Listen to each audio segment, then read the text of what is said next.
Hoy nos acompaña el investigador del CESLA, Juan Luis Espada, a quien le doy la bienvenida para que hablemos justamente sobre esta propuesta. Juan Luis, gracias por acompañarnos. Buenas tardes. Buenas tardes, gracias por la invitación. El CESLA hace poco realizó un evento dirigido fundamentalmente a incorporar en la agenda de las instituciones y de la sociedad civil la importancia de políticas tributarias progresivas. ¿Por qué hemos planteado la necesidad de debatir la progresividad del sistema tributario? Fundamentalmente por dos aspectos. El primero de ellos tiene que ver por las reformas que se están llevando adelante actualmente el gobierno. Como tú debes saber y la población también lo debe saber, hacia adelante se está planteando la necesidad de un pacto fiscal, ¿no? Al mismo tiempo se están pensando aprobar una serie de normas de carácter fiscal. Y por ese aspecto es que hemos visto necesario, digamos, incorporar dentro del debate la necesidad de incorporar este principio de la progresividad de la política fiscal, ¿no? Entonces hay un contexto de reformas que permitiría a la ciudadanía plantear este elemento. Un segundo aspecto tiene que ver con el contexto internacional. Hace poco hemos vivido un buen momento en los países de América Latina, recientemente con la crisis de Estados Unidos, nuevamente estamos preguntándonos cuánto va a ser el impacto que vamos a recibir cada uno de los países, y en ese contexto nuevamente surge el tema del instrumento de la política fiscal como un elemento que posiblemente podría atenuar cualquiera de estos impactos. Entonces, en el marco de esos dos elementos y bajo las presiones que hacia adelante se le viene al gobierno, hace un instante veía el titular sobre el tema del incremento salarial, ¿no? Y planteaba un posible déficit hacia adelante, vemos que necesariamente va a tener que ver de dónde saca más dinero. Y uno de los componentes dentro de la estructura de financiamiento del Estado es justamente el tema tributario, ¿no? Entonces, si hacia adelante el gobierno se plantea mayor presión tributaria, y si recordamos cómo está compuesto el sistema tributario, inmediatamente nos damos cuenta que uno de los principales contribuyentes o uno de los principales afectados va a ser la población. Porque una de las características del sistema tributario es que gran parte de los impuestos son impuestos indirectos, es decir, son impuestos que son transferidos mediante el precio, mediante el consumo a la gente, ¿no? Entonces, sin distinguir si esta gente tiene más o menos, ¿no?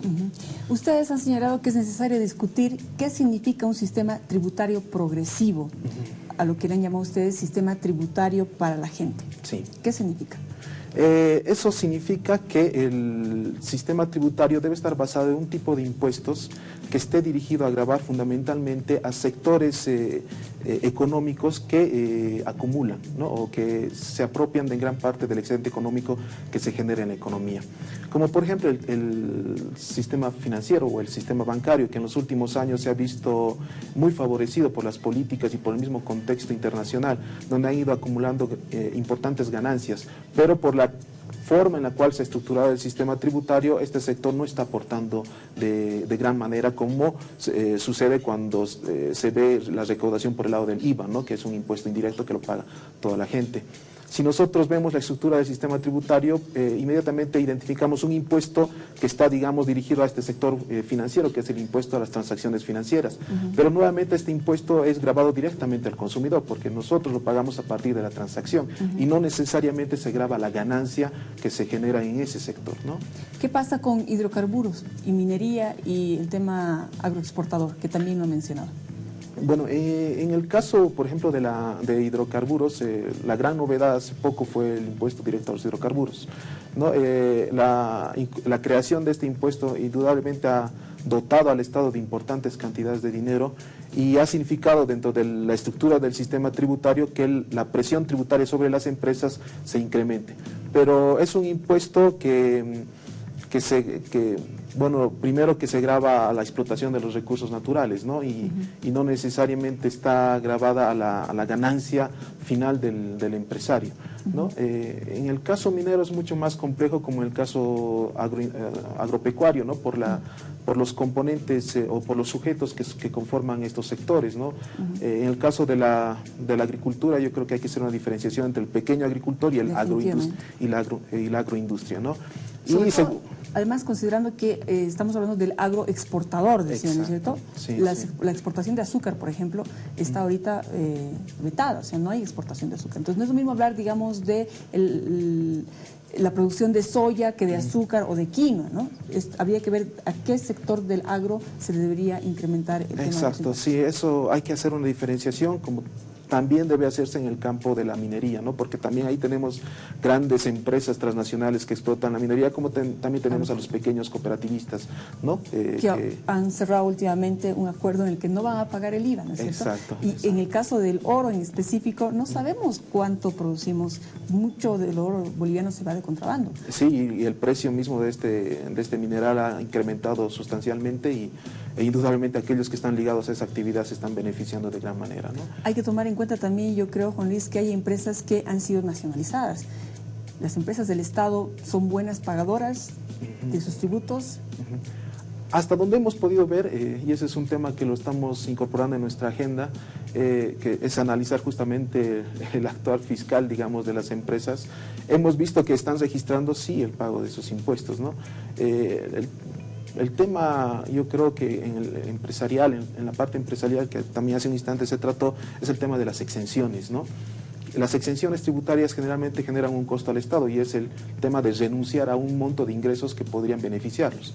Como en el caso, por ejemplo, tú bien lo decías, en las exportaciones, los acuerdos internacionales han generado que ciertas empresas agroexportadoras o empresas que exportan otro tipo de bienes se beneficien de ciertas exenciones. Eso significa al Estado que renuncia a unos ingresos. Lamentablemente mucho de estas exenciones se vuelven ¿cómo te diría?, permanentes, no son temporales, es decir, no se constituyen como un incentivo a la actividad económica de corto plazo, sino más bien como un beneficio eterno, ¿no?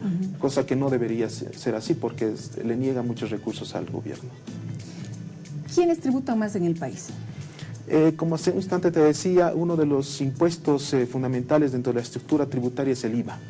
Entre el 2005 al 2009 más o menos del total de tributación el 33% se genera en este impuesto y este impuesto tiene la característica de que se incorpora al precio del producto que se consume, entonces al final es un precio o es un impuesto que se lo transfiere al consumidor final, ¿no?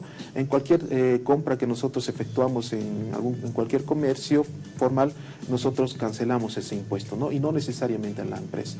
Por eso decimos que el que sostiene el sistema tributario es el consumidor, es la gente, ¿no?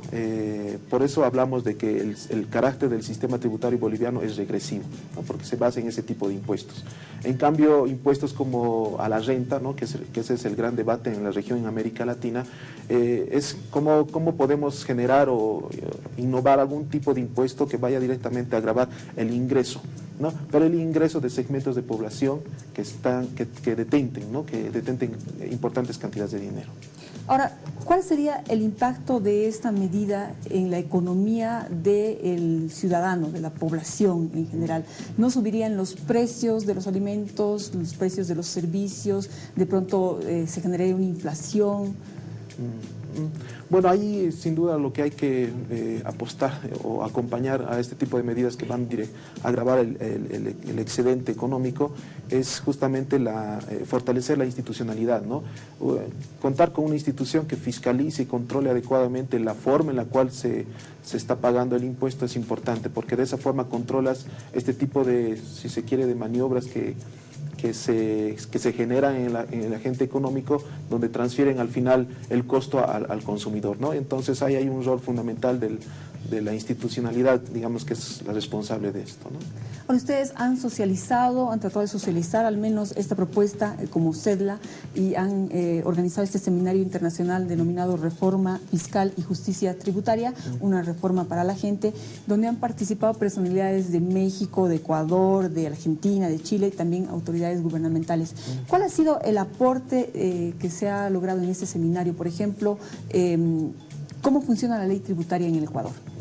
Bueno, básicamente la pretensión del evento fue justamente jalar algunos temas centrales que para nosotros es importante debatirlos en la agenda nacional, como el tema del impuesto al sector financiero, el tema de los impuestos verdes, por ejemplo, ¿no? Que hoy en día están sonando mucho con la ley de clasificación de impuestos, o el tema de discutir el tema del gasolinazo como una medida fiscal para captar mayores ingresos, ¿no? Y que se lo hacía a partir de modificar la alícuota del IHD.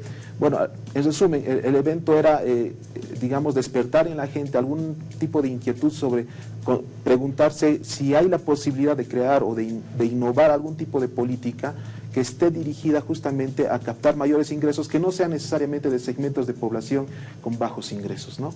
Entonces, esa fue la intención del evento. Entendemos muy bien que es un proceso largo hacia adelante. El desafío del CEDLA es instaurar mayores mesas de debate, mayores eventos, seguramente con mayor exhaustividad, con mayor participación del Estado, para discutir las políticas tributarias que vayan a beneficiar más a la gente que a perjudicar, ¿no? ¿Y cuáles han sido las conclusiones de este seminario? Bueno, las conclusiones del seminario básicamente son como dejar reflexiones en la gente, ¿no? Es decir, estemos muy al pendiente de lo que vaya a hacer el gobierno en la siguiente gestión, que va a ser una gestión por lo que está configurando el Ministerio de Hacienda bastante difícil en términos fiscales, por las demandas salariales y otras demandas que parece que se van a configurar. Hacia adelante va a haber un contexto fiscal supuestamente con mayor presión, entonces ello puede derivar en una actitud del gobierno de generar algún tipo de políticas que estén dirigidas a captar mayor plata de la gente. No necesariamente en la creación de nuevos impuestos, también puede ir por el lado del tema administrativo. Usted ha debido escuchar el tema de los fedatarios, por ejemplo, el tema del control de las facturas. Es una medida administrativa muy sencilla, pero que le ha dado muy buenos resultados al gobierno, pero que ha significado que el contribuyente efectivamente tenga mayor presión, ¿no?, para pagar el impuesto a partir de la factura, ¿no? Entonces hay una serie de medidas administrativas que pueden ir creándose, entonces la gente tiene que estar muy pendiente de qué tipo de políticas se van a implementar en la siguiente gestión, pero al mismo tiempo la idea es que participe en los espacios que se generen con esta idea, ¿no?, de demandar políticas nuevas, pero con un elemento que sea progresivo, ¿no?, que vaya a beneficiar más a aquellos que tienen poco y se sustente más en aquellos segmentos de población que detentan mayores ganancias. Dentro de la propuesta del CEDLA, ¿ya tienen ustedes más o menos un porcentaje de cuánto más se debería retener para impuestos de estos sectores? No, es un estudio que no lo hemos hecho todavía porque justamente, como te digo, esto fue un lanzamiento de un proceso de investigación, de debate y de análisis con la gente, con instituciones y con el sector público, ¿no? No tenemos una propuesta, esperamos que de aquí a un año esta propuesta surja más bien de las otras instituciones con las cuales vamos a debatir. Perfecto. Bueno, pues un tema muy importante, son propuestas del CEDLA para cambiar la ley tributaria. Creo que la finalidad, el fin justifica los medios, digamos así, ¿no? Lo importante es que la población de alguna manera vea que la propuesta en sí le beneficia en su economía, en la economía de a diario, y hay que seguir entonces haciendo las reuniones, los seminarios, los talleres, los encuentros para debatir sobre este tema y por supuesto invitar también a los posibles afectados, ¿no?, para ver cuál es la propuesta de la banca, de los agropecuarios, del sector de minería y de hidrocarburos. Sí, y en ese marco yo creo que hay un elemento que hay que enfatizar, que va más allá tal vez del tema tributario y más bien hacia toda la gestión pública, es el tema de la transparencia que debe tener el Estado frente a la ciudadanía, ¿no? En la medida que genere proyectos de política pública, de política fiscal, que sean dados a conocer en su debido momento y puedan ser debatidos, yo creo que va a dar ese resultado que tú bien lo sostienes, ¿no? ¿Y qué dicen las instancias del gobierno sobre esta propuesta? Bueno, yo creo que por el momento no se han dado a pronunciar. En el evento invitamos al Ministerio de Hacienda, lamentablemente el ministro estaba ocupado, y sí tuvimos la presencia del Ministerio de Autonomías, que planteó más el debate sobre el tema de la ley marco de autonomías y toda esta discusión de la sostenibilidad de las autonomías a partir de la nueva ley de clasificación de impuestos, ¿no? Yo siento, pero que es un debate que el gobierno va a tener que asumirlo en el mediano plazo, porque justamente se viene hacia adelante el tema del censo, ¿no? Y como bien establece la ley Marcos, establece que el gobierno debe presentar un documento de pacto fiscal, entonces sí, yo creo que va a tener que debatir en lo pronto, ¿no? Perfecto, gracias Juan Luis por acompañarnos y traernos esta información. Estaremos pendientes, por favor, haznos conocer las actividades que vengan de aquí en adelante sobre este tema. No, pues gracias a ustedes. Bueno, pues nos acompañaba el investigador del CEDLA, Juan Luis Espada, hablando sobre la necesidad de cambiar la ley tributaria y esta propuesta del CEDLA para cobrar más impuestos a algunos otros sectores.